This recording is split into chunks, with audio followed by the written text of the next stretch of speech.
Bueno, pues nuevos proyectos de infraestructura vial, Mauricio, eso está muy bien, pero agridulce, la verdad, terminó siendo esta apertura de la vía al llano porque nos dimos cuenta de lo débil que sigue siendo allí la situación. Ya no lo habían advertido, eso sí, que si llovía había que cerrar la vía, llovió y la vía se cerró. Ojo, en 2 semanas, ha dicho ya el IDEAM, empieza la segunda temporada de lluvias del año, que también nos decía esta mañana en Red Más Conexión el director de la Unidad de Riesgos y Desastres, siempre esa segunda temporada de lluvias es más fuerte que la primera. Entonces... Paula, sin lugar a dudas lo que sucedió hoy, que es bienvenido, que es el cumplimiento de parte del gobierno de la meta original que se había trazado. Recuerden ustedes por allá en el mes de junio que la ministra de Transporte, Ángela María Orozco, había dicho, si no hay ninguna novedad en el camino de tipo meteorológico, creemos que en el mes de septiembre vamos a poder reabrir, pues están cumpliendo, reabriendo, etcétera, etcétera.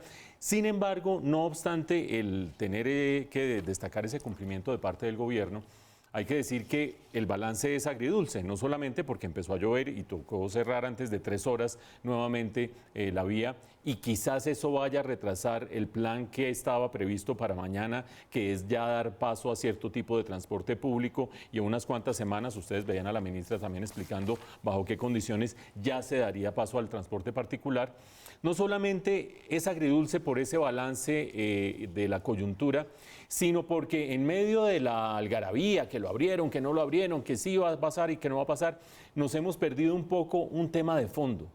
Y es que esto que está sucediendo en este momento no es solución definitiva para la vía entre Bogotá y el Llano, en concreto en el kilómetro 58. Lo ha dicho el presidente, lo ha dicho la ministra, lo han dicho las autoridades.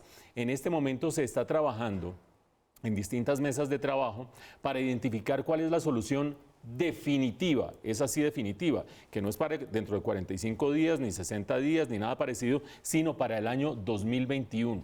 Recuerden ustedes, estos son, por decirlo de alguna manera coloquial, pañitos de agua tibia, la solución definitiva vendría en 2021.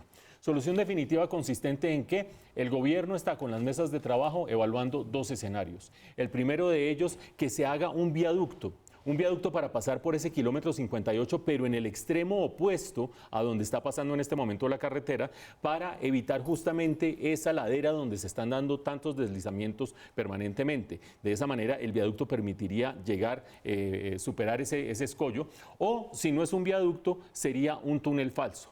El viaducto o túnel falso en el 2021 serían una solución definitiva. Pero ojo ustedes a lo siguiente, porque la palabra definitiva también tiene sus bemoles, lo mismo que la evaluación sobre ese costo a quién se le imputa. Hace unos cuantos meses, cuando estábamos en plena crisis de la vía al llano, la Contraloría hizo una auditoría del proyecto y sacó 2 conclusiones fundamentales la Contraloría. Primero de ellos, la primera de esas conclusiones, que el tipo de contrato no es idóneo y no es el ideal. ¿El contrato con quién? Con Coviandes, con el concesionario. Y segundo, que el terreno y el trazado no es el ideal. Y me detengo brevemente a decir qué quiere decir cada cosa.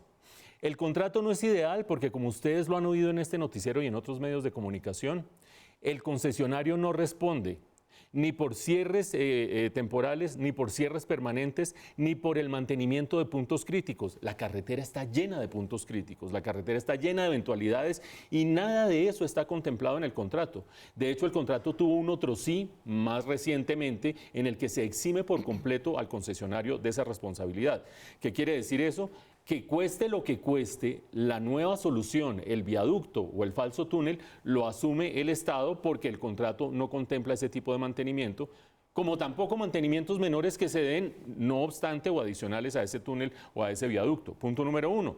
Y punto número 2, cuando la Contraloría dice el trazado de la vía no es el más idóneo, no es el ideal, se está refiriendo a algo que está en la pepa, en la esencia de todas estas crisis de esta carretera, y es la inmensa inestabilidad de esas montañas por las que está pasando la carretera. Hay una explicación básica geológica y es que estas montañas son muy jóvenes, de formación muy reciente, en esos años largotes y en esas eras largotas que tiene la geología, pero de todas maneras bastante joven y se sigue adecuando y se sigue acomodando.